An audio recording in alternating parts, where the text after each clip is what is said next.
nagamba nti inna allaha huwa almusahhir, Allah yagereka emiwendo gino.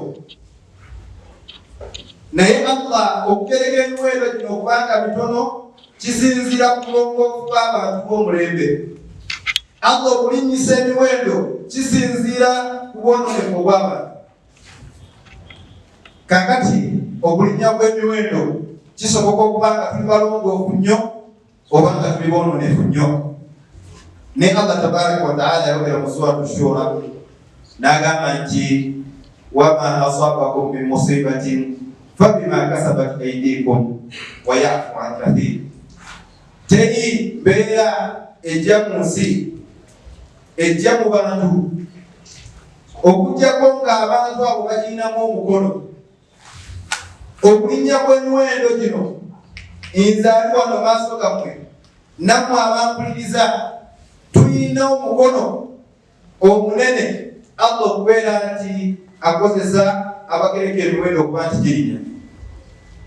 Singa nga bwe tusaala ku Juma n'obuti bwe tusaalirako ku Yidi, eri abasiraamu nga yebasaala eswala 5 mu jamaa, tuyinza okubeera nti amafuta tugafunira buli lita ku nusu kw'epita. Naye ebbanga lye tunaamala ng'abantu babeera bangi mu Juma, eswala ezisigalidde ne bagendeera, mbakakasa nti emiwendo gigenda kulinnyira ddala. Allah tabaraka wa taala bwe yayogera mu suratul An'am n'agamba nti walaqad arsalna ila umamin min qablik fa akhadnahum bilba'sa'i wadh-dharra la'allahum yatadarra'un. Owekitiibwa Allah subhanahu wa taala yasindika ababaka kuva ddala ddala, ng'ababaka bano ekigendererwa ekikulu okutegeeza abantu ani ubudu llaha wajtanibu ttaaguut. Abantu bategeezebwe bave ku shiriki. Buli yenna ali ku shiriki olunaku olwaleero yaleetedde emiwendo gy'ebintu okulinnya. Wajtanibu ttaaguut, abantu bamala okubeera nti bava ku shiriki ne babula Allah, baleke buli bintu byonna eby'okweraguza. Okuva nno olwaleero buli yenna ng'olinayo ebintu ebya shiriki, ke kaseera okubyenyangulula osoboze Allah tabaraka wa taala okutuddiramu. Allah yagamba mu Qur'an, inna Allaha la yughayyiru ma biqawmin hatta yughayyiru ma bi anfusihim. Owekitiibwa Allah tabaraka wa taala takyusa mbeera y'abantu okutuusa nga nabo batuusiza embeera yaabwe. Bakadde baffe babeerawo ng'eswala zonna bazisaalira mu kimu jamaa. Allah n'abawa amalimiro, Allah subhanahu wa ta'ala n'abawa abaana. Mukkirize tutandikire ku nsonga ezikyatusibye mu mbeera embi n'emiwendo okubeera nti girinnya. Ensonga esooka al-i'raadu ani al-Qur'an. Al-i'raadu ani al-Qur'an, okubeera nti tusembuse Qur'an. Abantu bangi tebasoma Qur'an. Neetaaga omukisa, riziki okweyongera, ateekeddwa kwekwata ku kitabo ekyo. Naye omusiraamu obeerawo otya n'omalako olunaku nga totudde mu kitabo kya Allah tabaraka wa taala. Allah yayogera mu suratu Taaha, waman a'rada an dhikri. Buli yenna agenda okuva ku kitabo kya Allah nga tolina budde bwakyo, Allah kino kyagenda okukola. Fa inna lahu ma'ishatan dhanka, Allah agenda kukusiba mu mbeera ey'obuzibu. Bw'ebiba byanfuna, Allah agenda kubikwatamu. Kitegeeza nti omuntu okubeera nti talina nkolagana na kitabo kya Allah, Allah tabaraka wa taala amunyiigira n'abeera nti asiba ebyenfuna bye. Eyo nsonga esooka okubeera nti ereetedde embeera enzibu eno. Ensonga ey'okubiri, az-zunuubu wal ma'aasi, okuba nti twebagala amazambi abantu nga tebakyalina kutya.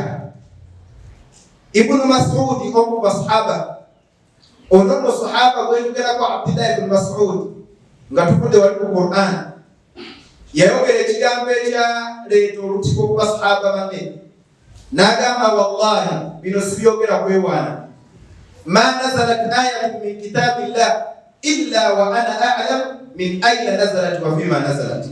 Teri aya eri mu Qur'an okujjako nga aya eyo mmanyi yakkira mu kifo ki, yakkira Makka oba Madiina, n'ensonga lwaki aya eyo yakka. Abaffe atudde wano singa bakubuuza nti suratul Fatiha gy'osoma buli swala yakkirawa? Era ekyokubiri lwaki suratul Fatiha yakka? Abaffe ina aya meka? La ilaha illallah. Ojja kusanga nga abasinga mufe awo tugamba nti ati lisiti ontuma e Masaka ku bigere n'ensikiza kwangula. Nawe kikyamazambi Allah tabaraka wa ta'ala yogera mu hadisi qudsi, idha asaitu ghadibtu. Omwanadamu bw'anyiiza bw'akola kye saagala nnyiiga gy'ali. Wa idha ghadibtu la'antu. Bwe mmala okumunyiigira ng'alina ky'asobeza gye ndi, muteekako ekikolimo mukuba mu kusaasira kwabwe. N'agamba naye okumanya nga nina obusungu bungi.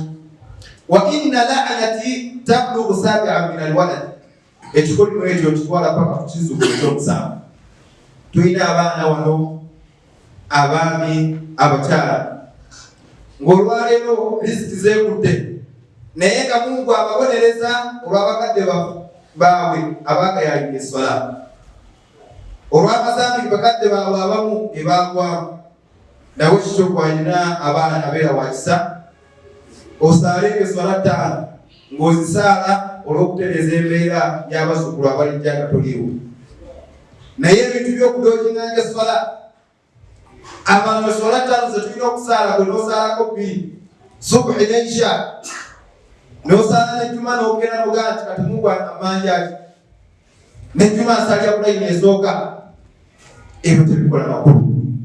Allah tabaraka wa ta'ala atwetaaza okubeera nti twesonyiwa ekiyitibwa amazambi. Nabbi waffe ayitibwa Adamu alayhi salatu wassalam, Allah tabaraka wa ta'ala bwe yali amwogerako mu suratul Baqara yagamba nti wa qulna ya Adamu uskun anta wa zawjuka aljanna. Allah tabaraka wa ta'ala yagamba Adamu, ekifo kyenkwagalamu kwe kubeera nti ogenda kuwangaalira kwe ne mukyalawo mujjala. Era ab'ebitiibwa Adamu alayhi salatu wassalam ekifo kye yatandikirako obulamu bwe yali jjana. Naye jjana eyo erimu ebyengero eby'enjawulo. Mulimu ennyama y'ebinyonyi, mulimu ebyokunywa eby'enjawulo, mulimu ebyokulya eby'enjawulo. Allah n'amugamba naye ebyo byonna ngenda bikuwa ebyokukyaki. Wala taqraba hadhihi shajara, naye nkusaba omuti guno temugezaako gwe mukyalo okugulyako. Naye bambi enkomekerezo ya byonna Allah kye yabagaana okukola, nga naffe Allah bwe yatugaana ebimu okubikola, n'agamba abasiraamu temugenda wano, temugenda wano, temugenda wali. Fa'azallahuma shaytaanu anha, sitaani yabaseereza, fa'akala minha, ne balya ku muti Allah bwe yabagaana. Allah kiki yabakola? Fa'akhrajahuma mimma kaana fiihi, Allah yabanyiigira n'abagoba mu jjana era n'abateeka ku mwali ogw'enseenene. Nawe ekyo eryo lyali ezzambi limu lyakulya ku kibala ekyo kye yabagaana. Allah n'anyiiga n'abagoba mu byengera. Ffe olwaleero oli ku mazambi 10, tolinaako gy'oliredde kusuula, naye ng'ogamba bannange batufuze bubi. Tosaala, mukyala teweebikirira, weebikirirako omuswala gwo ogw'oluvannyuma n'oweebikula, n'otandika okubeera nti weekwasa abantu abalala. Nze naawe ffe kizibu, tubeeko ebizibu, Allah atereeze embeera yaffe biidhnillahi tabaraka wa ta'ala. Ekyokusatu ekikyatusibye mu mbeera ey'obuzibu n'eriziki okwekwata, okubeera nti adduyuunu, amabanja. Naddala kati amabanja ge twogerako, twogera amabanja ge wali aga halali. Naye olwaleero ebimu ebikyatusibembwako abatambulira mu riba, weewolaawola ssente zitategeerekeka, ogenda okulaba nga zizadde, eppoloti bagitutte, epikipiki bagitutte, amaka bagatutte. omukkiriza daiman ateekeddwa okwegereza ekitibwa ebbanja. Nabbi sallallahu alaihi wasallam yayogera hadiisi eno n'agamba nti man akhadha amwala nnasi wa huwa yuridu itlafaha atlafahu Allahu alaihi. Waliwo abantu wano nga mujja ne mwewola ku bannamu. Waliwo omusiraamu nagenda waliweyaye n'alaga ekitabo nga kijjudde abasiraamu ababanja, abantu babanja abasiraamu, tusaala nammwe, tulina emirimu gyaffe gye twateekawo okujja musebe. Nojja ne weewola naye n'enniya yakuba nti okubirayo muno. Allah kikyakola buli yenna, kubanga enniya ebeera munda. Buli bwogenda eri muno n'omwewola k'ataano, emiliyoni 2 n'ogamba wallahi nesi mugenda kukijjako n'ekifo ngenda kukisembukamu. Gw'olowooza oli mugezi naye oliko ekikyamu. Allah kyakola atlafahu Allahu alaihi. Allah naawe sente ze azigyamu omukisa era zikuyita mu ngalo. Waman akhadhaha wa huwa yuridu adaiha adda Allahu alaihi. Waliwo n'omuntu ajja n'enniya nnungi, ekituufu emirimu gyekutte yeetagisaamu amusindikamu, najja eri muganda we omusiraamu n'amugamba sigenda genda mu riba, naye kusaba mpe $5,000 inshallah ngenda kuzisa, n'enniya ey'okuzaayo adda Allahu alaihi. Allah amuteerawo embeera n'asasula, era namuteera n'ebaraka mu sente ze yeewoze ne zibeera nti agobololamu. Tereeza enniya yo nga weewola. Nabbi sallallahu alaihi wasallam yagamba nti man maata wa huwa ghaibun an thalathin dakhala aljanna. Omuntu yenna Allah bw'alituula nga talina bintu bisatu agenda kuyingira ejjana. Ku bintu ebisatu anaafa yenna nga talina bbanja. Bantu bangi mugenda okufa ng'ekituufu bannammwe babadde babanja. Oluusi ne balangirira bannanga ali abadde abanja ono, omusiraamu n'akwatibwa ensonyi olw'okuba abadde mukwanuko, n'agamba n'avaayo nti naye ebbanja terivaawo, hatta kiyama ojja kulisasula. Ekyokubiri n'olibanga obadde ogenda mu jjana, omuntu bw'afa ng'abadde abanjibwa, omwoyo gwe tekutuuka mu ggulu, gusigala awo okutuusa abaana oba ab'emikwano ne basasula ebbanja. Mulimu mulina okwegendereza ennyo okwewola. Era twalyebuuziza ensonga lwakubanga tujja kuzeebuuza mu kaseera kano, nsonga ki ezaleebeerireko omusiraamu okwewola. Mulimu enneewola ekyama. Kakati oli awo oba kuyoya ku chipusi ne weewola byeru.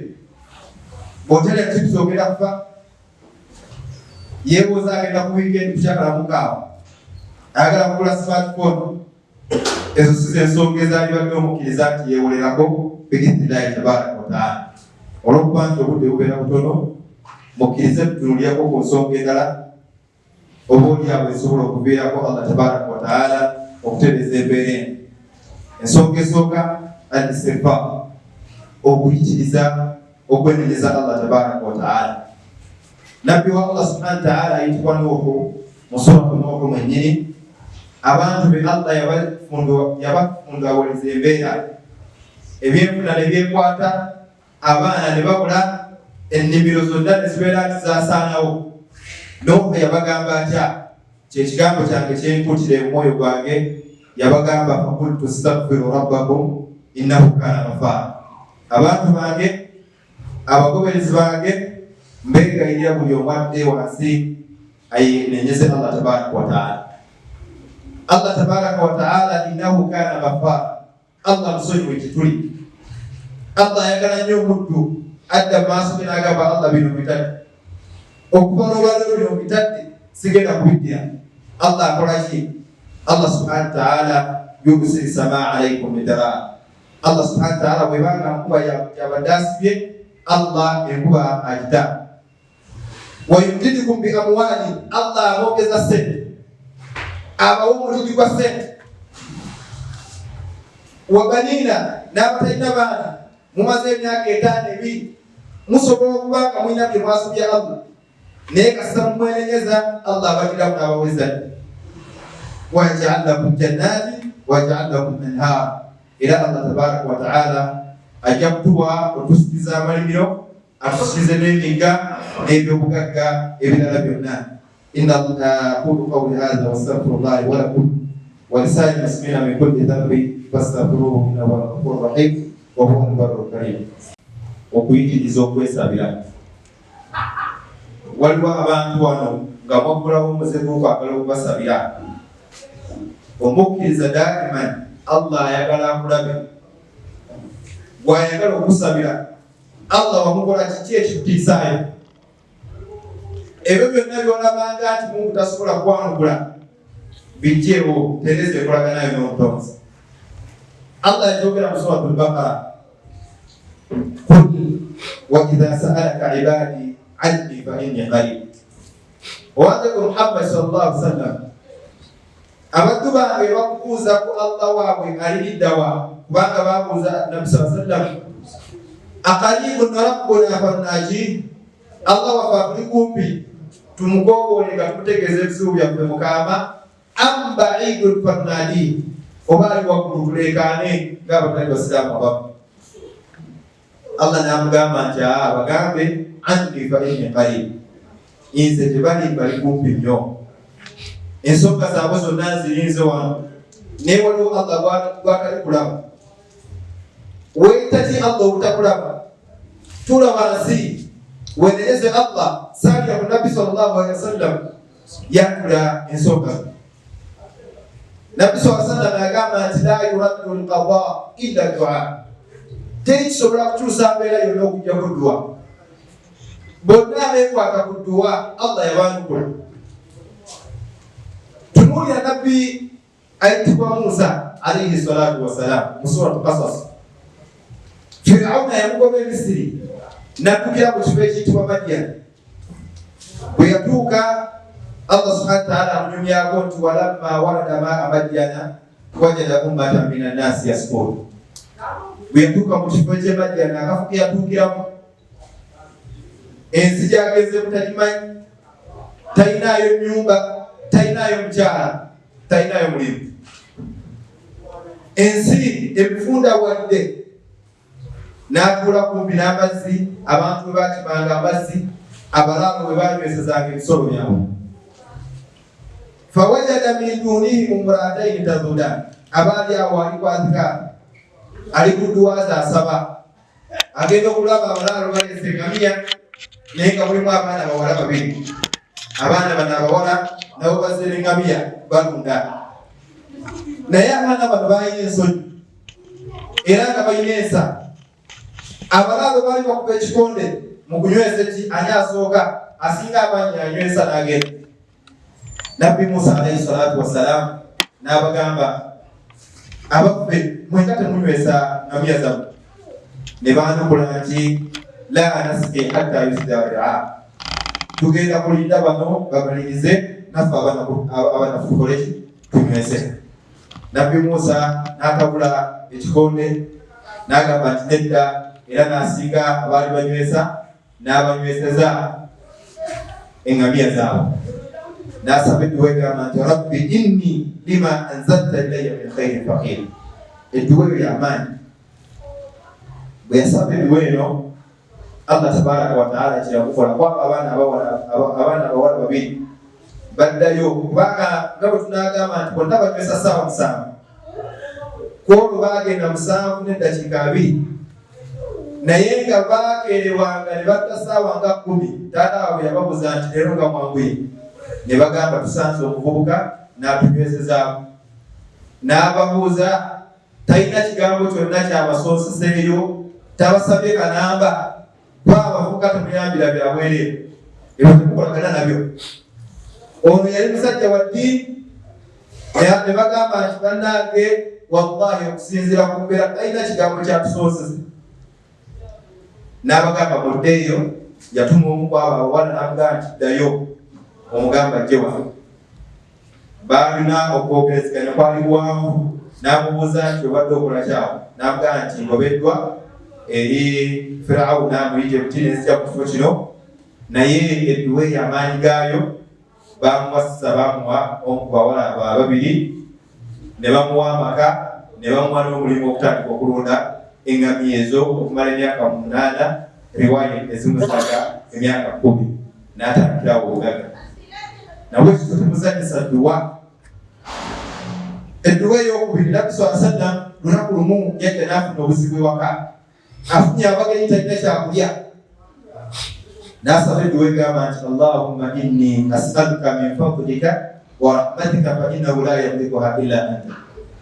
Amaanyi g'edduwa lino fa uhdiyati ilayhi shaatun asliya, abaali awo nga waliwo omuzira kisa aleeze akabuzi kaliko kikalamba nga Allah yakasindise olw'edduwa eno. Era babulama ne batulaga nti olwokufunanga embeera ey'obuzibomolezi edduwa eno liyitirize. Buli lwokufunanga enjala nga tolina ssente za kulya, yitiriza edduwa lino, Allah ajja kukolera ekyenjawulo biidhnillahi tabaraka wa taala. Ne mu dduwa abamu gye bazanyisa rabbana atina fi dunya hasana wa fil akhirati hasana wa qina adhaban nar. Ze zimu ku dduwa Nabbi ze yabeera ati asabanga nnyo, era Allah tabaraka wa taala n'atereeza ebyenfuna bye. N'edduwa gyetuteekeddwa okubeera tusaba nnyo, Allahumma inni a'udhu bika min al-kufri wal faqr. Ayi Allah, taase obukafiiri, otaase n'obwavu.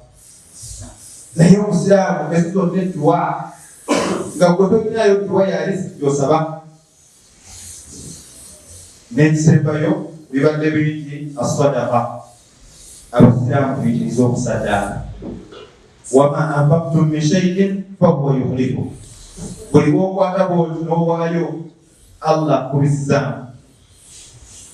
Naye Omusiraamu n'omalako olunaku nga tokuddeeko musawo. Naddala ali abasuubuzi abalina emirimu. Nabbi sallallahu alaihi wasallam agamba nti bannange emirimu egyo gye tukola gijjuddemu okulimba n'okulayira ebitali bituufu. Omusiraamu alayira bw'ati n'akanula amaaso. Oluusi atunda byuma. Naga kino kyaki kya Japan naye nga kya China. N'oyisaawo kasitoma nga Mungu akulaba. Era olulimi olwo n'alugooza omuntu n'amuwa ssente ebitini. N'agamba naye mpasuuka obiswala. Ebikyamu ebyo mugezeeko okubeera mubisangulawo n'okusaddaaka. Era nti abantu abategeera amakulu g'okusaddaaka emirimu gyabwe buli kaseera bajjuka ne ssente naye nga balinako omutemo gw'okusaddaaka. Nabo tuyitirize okusaddaaka, ne saddaaka kati ate gye twetaagisa naddala wano otusaalira Abasiraamu. Twetaaga kapeti, naye twetaagayo abantu 200 abantu 5 okusobola okujuliriza ssente ezigenda okugula kapeti eno biidhnillahi. Nabwekyo oyinza okuba tosobodde 2 naye okusinziira ku busobozi bwo n'oganya sadaka, Allah nange okubeera nti atereereza ebyange kanziweyo lillahi tabaraka wa taala. Tugezeeko okubeera nti tusaddaaka. Mu kusaddaaka Allah subhanahu wa taala ajja okusobola okutereeza embeera eno. Inna Allaha wa malaikatahu yusalluna ala nabi ya ayyuha alladhina amanu sallu alayhi wa sallimu taslima.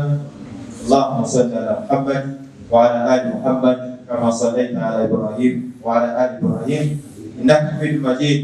Allahumma barik ala Muhammad wa ala ali Muhammad kama barakta ala Ibrahim wa ala ali Ibrahim innaka Hamidum Majid.